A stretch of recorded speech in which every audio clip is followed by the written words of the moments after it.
Sri Kuberan TV நேயர்கள் அனைவருக்கும் அநேக நமஸ்காரங்கள். குரு வக்ரகதியில் இருந்தவர் வக்ர நிவர்த்தி ஆகிறார். அவர் வக்ர நிவர்த்தி ஆகக்கூடிய தேதி என்னன்னு கேட்டிங்கன்னா 11/2/2025 அன்னைக்கு வக்ர நிவர்த்தி பெறுகிறார்.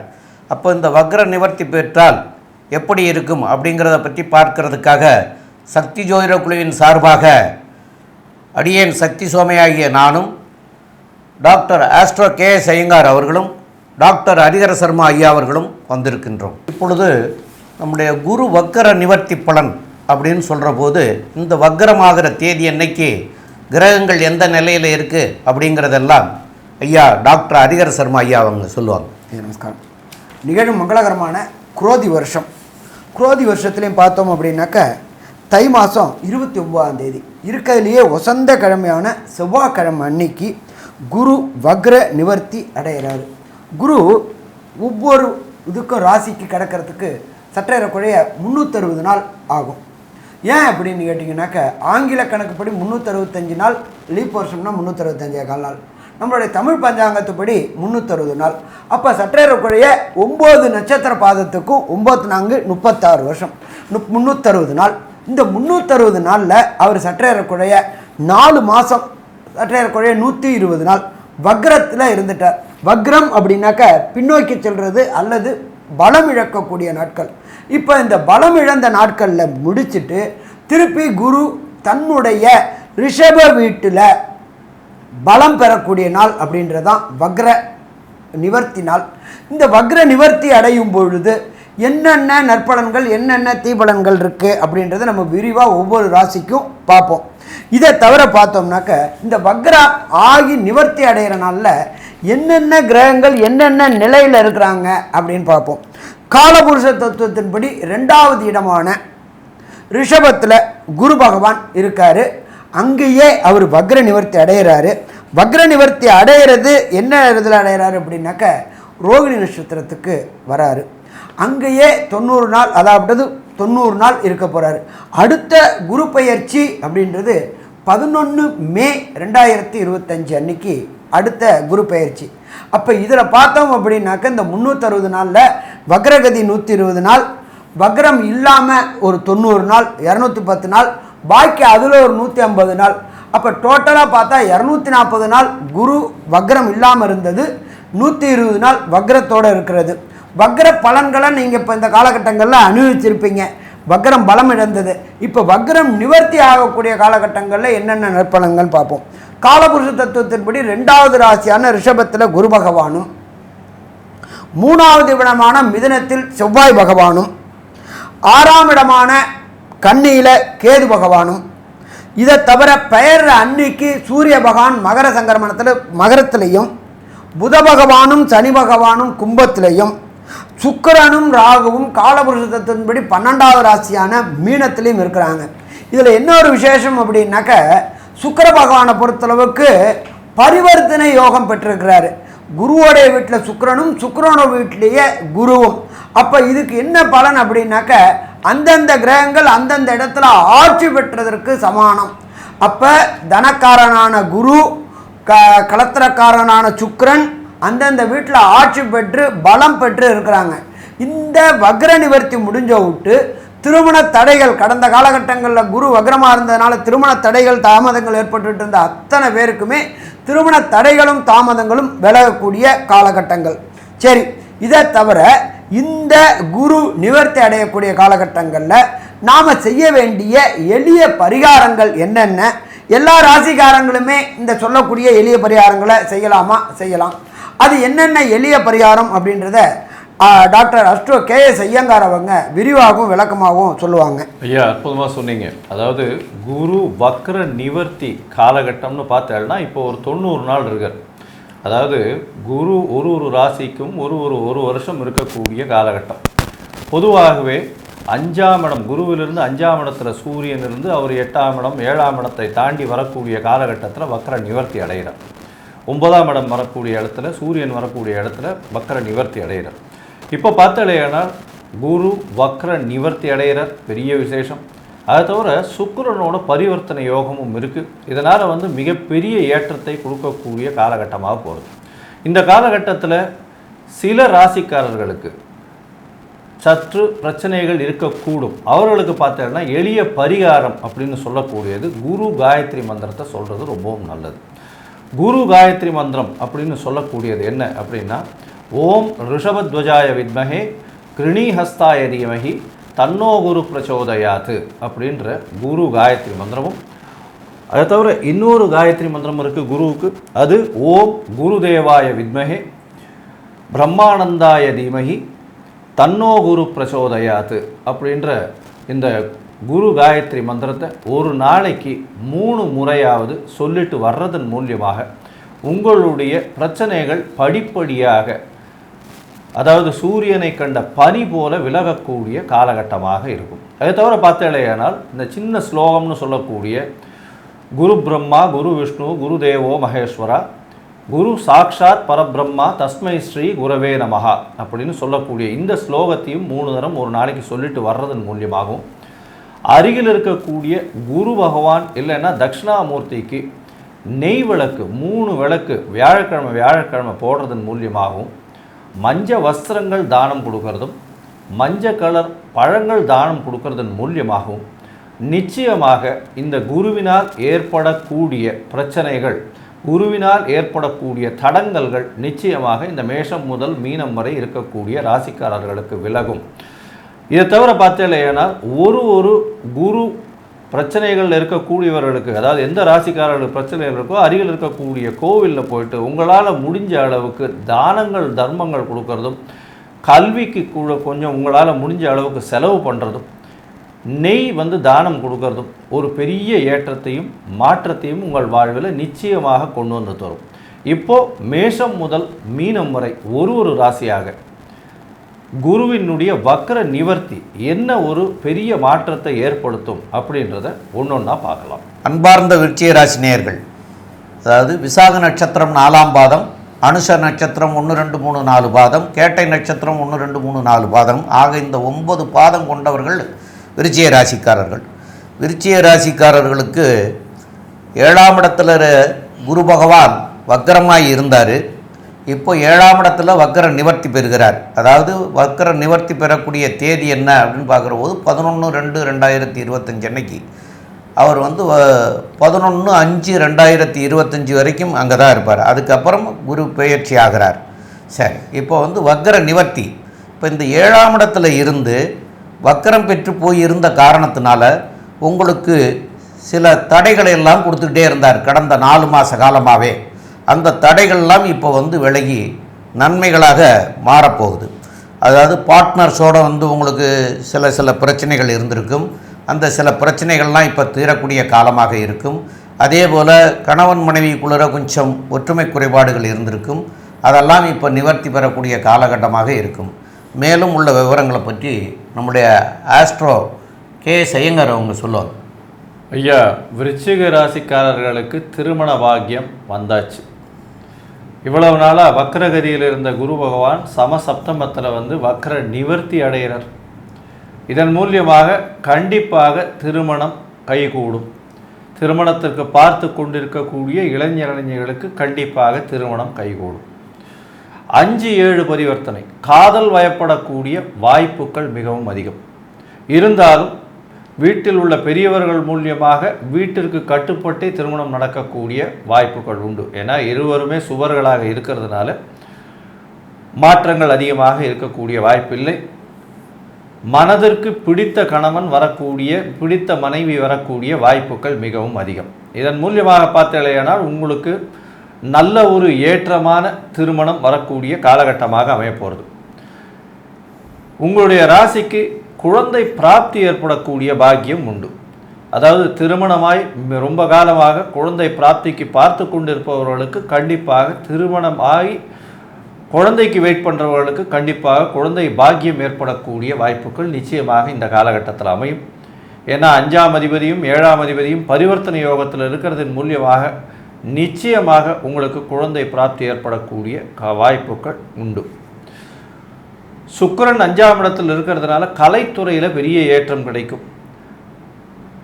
உங்களுடைய பார்ட்னர்ஷிப் பிஸ்னஸ் கூட்டு தொழிலில் பெரிய ஆதாயம் கிடைக்கக்கூடிய காலகட்டமாக அமைய போகிறது. புதிய வேலைகள் அமையும், புதிய உயர் பதவி கிடைக்கக்கூடிய காலகட்டமாக இருக்கும். உயர் பதவியில் பெரிய ஏற்றம் கிடைக்கக்கூடிய காலகட்டமாக அமைய போகிறது. குழந்தைகள் மூலியமாக பெருமை வரக்கூடிய வாய்ப்புகள் நிச்சயமாக உண்டு. இதை தவிர பார்த்தீங்கன்னா உங்களுடைய ராசிக்கு தனஸ்தான அதிபதி அப்படின்னு சொல்லக்கூடியவரே குரு, அவர் சப்தமத்தில் போய் இருக்கிறதுனால எடுக்கும் முயற்சிகள் எல்லாவற்றிலும் உங்களுக்கு பணம் சேரக்கூடிய வாய்ப்புகள் நிச்சயமாக உண்டு. பண வருமானத்திற்கு தட்டுப்பாடு இருக்காது. உங்களுடைய ராசிக்கு பார்த்தீங்கன்னா 7ஆம் இடத்தில் இருக்கக்கூடிய குரு 5, 7, 9 அப்படின்னு 3 இடத்த பார்வையை செலுத்துகிறார். உங்களுடைய ராசிக்கு 11ஆம் இடம், உங்களுடைய ராசி மற்றும் 3ஆம் இடம் 3 இடத்துலையும் பார்வையை செலுத்துகிறார். இந்த பார்வையின் மூலியமாக என்ன ஒரு மாற்றங்கள் ஏற்றங்கள் இந்த விருச்சிக ராசிக்காரர்களுக்கு வரும் அப்படின்றத பற்றி டாக்டர் ஹரிஹர சர்மா ஐயா கிட்ட கேட்போம். ஐயா நல்லா அற்புதமாக சொன்னீங்க. எப்பொழுதுமே பொறுத்தளவுக்கு குருவை பொறுத்தளவுக்கு மற்ற கிரகங்களை பொறுத்தளவுக்கு சனி பகவான் நின்ற இடத்தையும் கெடுப்பார், பார்த்த இடத்தையும் பாழ் பண்ணுவார் அப்படின்றது ஜோதிட சாஸ்திரத்தில் சொல்லியிருக்காங்க. ஆனால் குருவை பொறுத்தளவுக்கு நின்ற இடத்தையும் பலப்படுத்துவார், பார்த்த இடத்தையும் பலப்படுத்துவார். எப்படி குரு பார்க்க கோடி நன்மை அப்படின்னு ஜோதிட சாஸ்திரத்தில் இருக்குது. நம்ம காலையில் எழுந்திரிச்சு விட்டு கோயிலில் பார்த்தோம்னாக்கா புண்ணியம் கிடைக்கும் அப்படிம்பாங்க. அதே போல் குரு பார்க்க கோடி நன்மை. குரு அப்படின்றத பொறுத்தளவுக்கு உங்கள் ராசிக்கு 7ஆம் இடத்துல இருக்கிறார். அப்போ 7ஆம் இடத்தை வலுப்படுத்துவார். 7ஆம் இடம்ன்றது ஜோதிட சாஸ்திரத்தில் சொல்கிறது லைஃப் பார்ட்னர் மற்றும் தொழிலில் பார்ட்னர்கள். தொழில் பார்ட்னர்கள் கடந்த காலகட்டங்களில் வக்ரமாக இருந்து அவர்கள் எடுக்கக்கூடிய முடிவுகள் சில தவறுதலாக போய் பொருளாதார விரயங்கள் இருந்துகிட்டு இருந்துச்சு. அத்தனை பொருளாதார விரயமும் வரக்கூடிய 11/2/2025 11/5/2025 இழந்தது அத்தனையும் பெறக்கூடிய காலகட்டங்கள். நம்ம எந்த இடத்துல தொலைச்சோமோ அங்கே தான் தேட முடியும். நம்ம தொழிலில் நம்மளுடைய சிறு முயற்சிகளில் சில எடுக்கப்பட்ட முயற்சிகளில் தோல்வி அடைஞ்சோம். அப்போ அந்த தோல்வி அடைஞ்ச இடத்துலையே உங்களுடைய தொழில் பார்ட்னருடைய நல்ல ஐடியாக்கள் நீங்களும் முன்னேறக்கூடிய வாய்ப்புகள் உண்டு, உங்களுடைய தொழில் பார்ட்னரும் முன்னேறக்கூடிய வாய்ப்புகள் உண்டு. சரி, அதுக்கு அடுத்தது குரு பகவானுக்கு பொறுத்தளவுக்கு பார்வைகள் அப்படின்றது எல்லா கிரகங்களுக்கும் சதசப்தம பார்வை உண்டு. ஒரு சில கிரகங்களுக்கு மட்டும் விசேஷ பார்வைகள் உண்டு. அது சனி பகவானுக்கும் அது அங்கார பகவானுக்கும் விசேஷ பார்வைகள் உண்டு. குரு பகவானுக்கு விசேஷ பார்வை அப்படின்றது 5ஆம் பார்வை.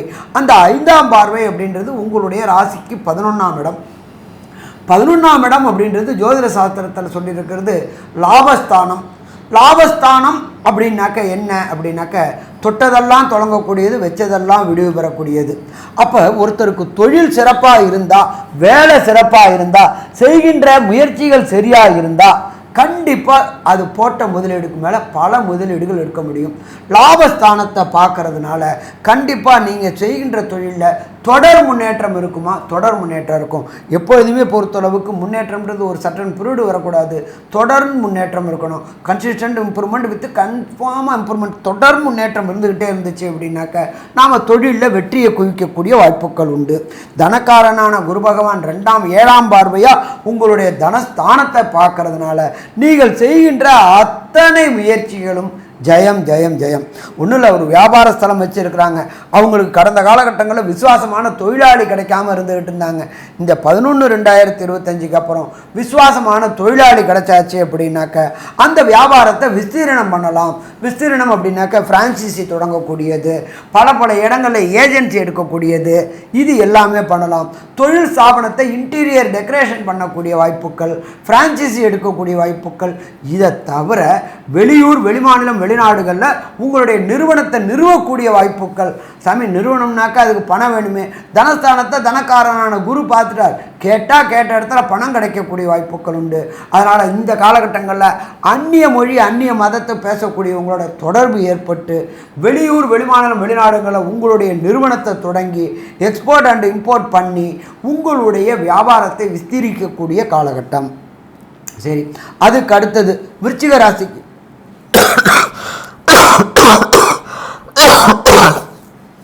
விருச்சிக ராசிக்கு முயற்சி ஸ்தானமான 3ஆம் இடத்தை பார்க்குறார் குரு பகவான்.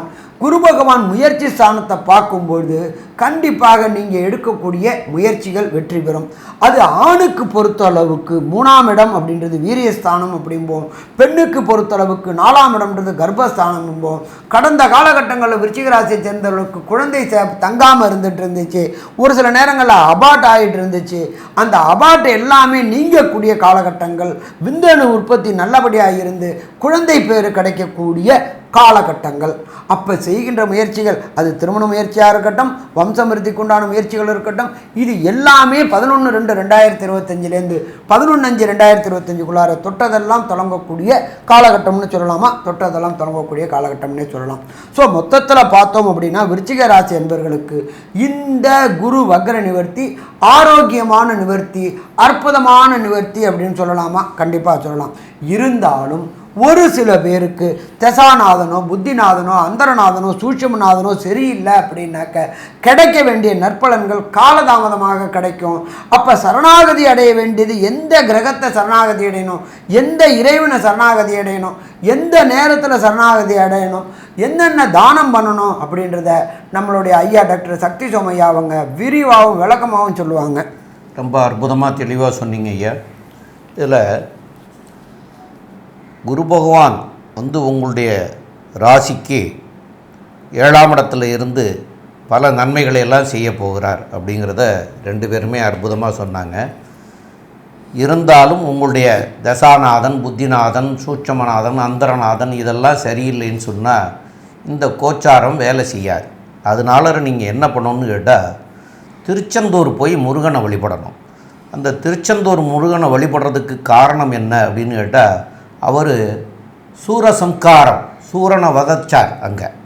அப்போது அவர் நல்லவர் அல்ல. அப்போ நல்லவர் அல்லாதனால தான் அவர் சூரனை வதச்சார். அவரால் நிறைய பேர் கஷ்டப்பட்டாங்க. அதுக்காகத்தான் அப்போ இவருக்கு அங்கே குருவாக மாறினார். அப்போ அதனால் அந்த ஸ்தலத்தில் போய் வழிபட்டு வந்தீங்கன்னா உங்களுக்கு வரக்கூடிய தீமைகள்லாம் விலகி நன்மையாக மாறும். அப்போ திருச்செந்தூர் போயிட்டு வாங்க, கண்டிப்பாக நன்மையாக அமையும். திருச்செந்தூர் போயிட்டு வந்ததுக்காக மாறிடாது. நீங்கள் தான தர்மங்கள் நிறைய பண்ணணும். அந்த தான தர்மங்கள் பண்ணுறதுல என்னென்னு கேட்டிங்கன்னா, இந்த உலர் திராட்சை அப்படின்னு சொல்லக்கூடியது அந்த கோயிலுக்கு வர்றவங்களுக்கே ஒரு 1/2 கிலோ 1 கிலோ வாங்கிட்டு போய் அந்த 1 கிலோ திராட்சையை கோயிலுக்கு வர்றவங்களுக்கு நிறைய பேருக்கு கொடுக்கலாம். அதாவது உங்களால் 1 கிலோ 1/2 கிலோன்னு நான் சொல்கிறது குறைவு. உங்களால் நிறைய வசதி இருந்ததுன்னா நிறையவே வாங்கி கொடுங்க. அதெல்லாம் போக மஞ்சள் வஸ்திரங்கள் தானம் பண்ணணும் ஏழை எளிய மக்களுக்கு. இந்த படிக்கிற குழந்தைகளுக்கு பாடத்துக்கு எழுதக்கூடிய நோட்டு புக்குகள் வாங்கி கொடுக்கலாம். அதுக்கு எழுதுறதுக்கு உண்டான பேனா வாங்கி கொடுக்கலாம். அதெல்லாம் பண்ணலாம். இது போக ஒரு ஆதீனத்தில் இருக்கிறவங்கள போய் பார்த்துட்டு, அந்த ஆதீனத்தில் சில பாடசாலைகள் வச்சுருப்பாங்க. அந்த பாடசாலைகளில் நடத்தக்கூடியது எந்த விதமாக இருக்கோ அதுக்கு தகுந்த அவங்களுக்கு தேவையான அந்த படிக்கிறதுக்கு உண்டான உபகரணங்களை வாங்கி கொடுக்கறதுனாலையும் உங்களுக்கு பெரிய நன்மைகள் அமையும். தான தர்மங்கள் தான், தர்மம் தான் தலைகாக்கும்னு சொல்லியிருக்காங்க.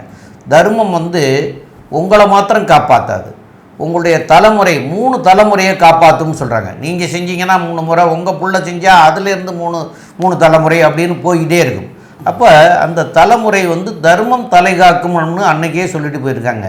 அதெல்லாம் இப்போ நம்ம பார்க்குற போது முன்னாடி நிறைய பேர் நிறைய தான தர்மங்கள் பண்ணக்கூடிய சந்ததிகள் ரொம்ப மிக சிறப்பாக இருக்கிறாங்க. அதனால் நீங்களும் தான தர்மங்கள் பண்ணுங்கள், உங்களுடைய சந்ததிகளும் நல்லாயிருக்கும், நீங்களும் நல்லா இருப்பீங்க. மேலும் உள்ள விவரங்களை பற்றி நம்முடைய டாக்டர் ஆஸ்ட்ரோ கே.எஸ். ஐயங்கார் அவங்க சொல்லுவாங்க. ஐயா, விருச்சிக ராசிக்காரர்களை பொறுத்தவரை திருமண பாக்கியம் ஏற்படும், குழந்தை பிராப்தி ஏற்படக்கூடிய வாய்ப்பு, கூட்டு தொழிலில் வெற்றி உண்டாகக்கூடிய வாய்ப்பு, முயற்சிகள் எல்லாம் வெற்றி பெறக்கூடிய வாய்ப்புகள் நிச்சயமாக உண்டு.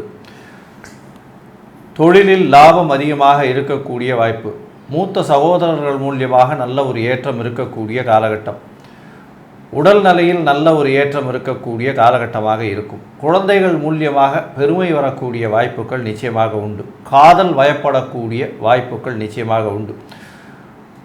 வெளிநாடு வெளியூர் போகக்கூடிய வாய்ப்புகள் நிச்சயமாக இருக்கும். தொழிலில் அபிவிருத்தி இருக்கும். தாயின் உடல்நிலையில் சற்று பின்னடைவு இருக்கக்கூடிய காலகட்டமாக அமைய போகிறது. தந்தையின் உடல்நிலை நல்ல ஒரு ஏற்றத்தை கொடுக்கக்கூடிய காலகட்டமாக இருக்குது. மொத்தத்தில் பார்த்தீங்கன்னா இந்த விருச்சிக ராசிக்காரர்களுக்கு 90 விழுக்காடு வெற்றியை கொடுக்கக்கூடிய காலகட்டம் அப்படின்னு இந்த சக்தி ஜோதிட குழு சொல்லுது. நன்றி, நமஸ்காரம். ஸ்ரீ குபேரன் டிவியை பார்த்தமைக்கு நன்றிகள். மேலும் இது போன்ற தகவல்களை தெரிந்து கொள்ள ஸ்ரீ குபேரன் டிவியை சப்ஸ்கிரைப் செய்யுங்கள். மறக்காமல் பெல் ஐக்கானை கிளிக் செய்யுங்கள்.